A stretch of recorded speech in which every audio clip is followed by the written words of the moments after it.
Hello everybody. This is the first of a series of 6 videos, the ever exciting PowerPoint slide, to give a few tips and tricks about how to stay sane amidst global crisis. The aim of this is to provide a bit of a step-by-step guide, very much drawn from the podcasts, videos, things that I like to read and listen to and watch, basically to try to put it all in one spot so that people can kind of work through it as a bit of a step-by-step. Today I think is the 26th of March 2020, and a lot of my friends and family are kind of ramping up into that next step of social isolation amongst all the coronavirus business, and they're kind of, I suppose, preparing to start working from home and those sorts of things. So the idea is for those people and anyone else that might be interested, just a little bit of a step-by-step of some tips and tricks of things to work through just to manage our mental health in this situation, because it's pretty bloody scary. I am going to try to include links to where I'm getting the information from, or videos that are related that I think are particularly useful. But I'm trying to make this as quick and easy to generate and post as possible. So I kind of am hoping that anyone that's interested and that watches it will be able to, kind of prompt me if I've missed something, or if they find something extra helpful, or if I've made a mistake or anything like that, to post in the comments, send me a message, post a link to something that you find helpful, all of those sorts of things. So let's kind of keep this a community thing, but I thought let's just get it out there, see what happens.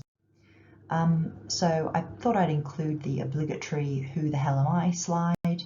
Not necessarily, I don't know whether it's going to help with the imposter syndrome or just make it worse, but there you go. So basically I'm going to post 6 steps or 6 videos. This first one is just an overview and a refresher about stress. The next one is about creating a safe space for ourselves. The next one is about creating a safe mental space.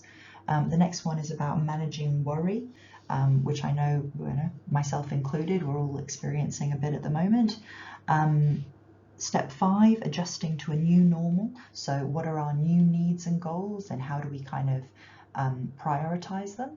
And the final one, scheduling skills. So things like developing plans, developing timetables, a little bit of maintaining motivation, just a few bits and bobs like that. So first of all, staying sane, overview and stress refresh. So what is stress? Stress, our stress response can also be called the fight, flight and freeze response. It's basically our body responding to a perceived threat to keep us alive. So this is the same response that's been in place for millions of years and is the same for all mammals, I'm pretty sure. So basically it's all about getting blood to our muscles so that we can get the hell away from whatever danger is around us. So if we are an antelope in the savannah getting chased by a lion, or a caveman getting chased by this saber-toothed tiger, or if we have a scary bill that we don't know how to pay, the way that our body responds is exactly the same no matter what, which is helpful if we're running away from a lion, but sometimes not so helpful when we're talking about something that's unpredictable, something that's going to last for many months, something that we don't fully understand, all of those sorts of things.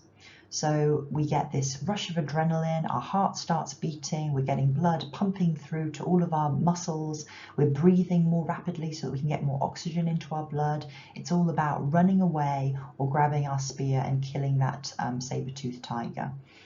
In some circumstances where our bodies and our brains and our instincts calculate that there's not really anything that we can do to get away or to fight this thing, we kind of go into freeze mode, which is almost this kind of, oh, if I stay perfectly still, or if I play dead, then maybe they'll ignore me and maybe I'll get away.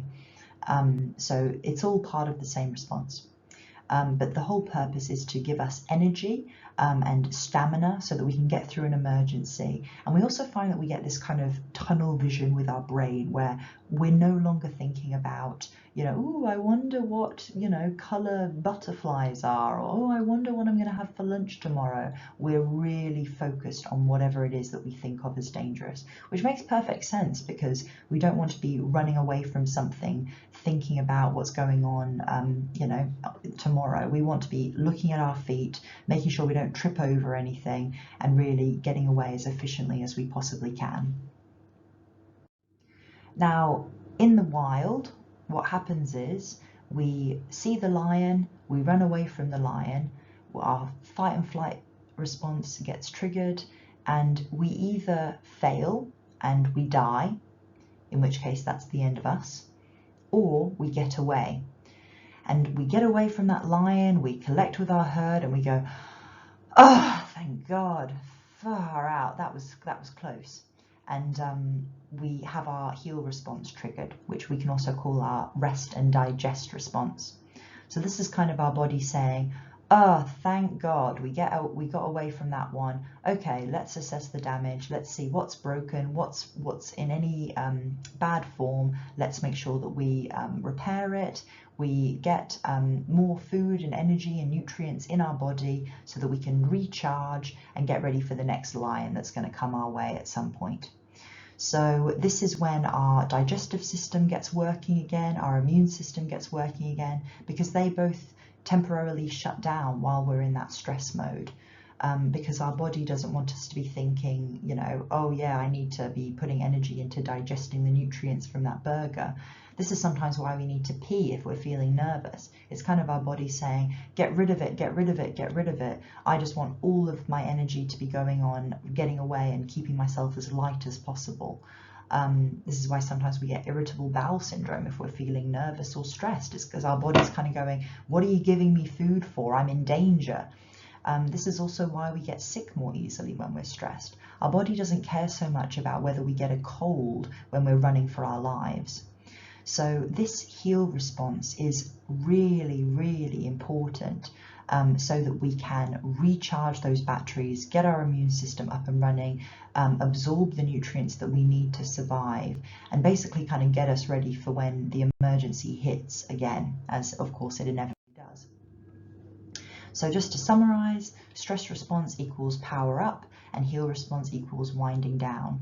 We need this balance in our lives. If we only had the heal response, we would just stay in bed all day and we wouldn't even have the motivation to eat anything. We're just kind of starved to death in our beds. But by the same token, we don't want to always feel stressed because our immune system, our digestive system, our reproductive system starts to go wrong. So when we look at this balance, we can already see that if we are in a situation where we're getting stressed by something other than a lion, something that doesn't finish within a couple of minutes but actually extends for months on end, we're in a bit of danger here. So this is what we would call chronic stress. So we're in this kind of long-term state of stress, and it might not be, as acute, it might not be as intense as when we're running away from a lion. If people have ever had any near-death experiences, or if people have experienced panic attacks, they might have a bit of a sense of what that is like. Chronic stress doesn't tend to be that intense, but it goes on for a long period of time.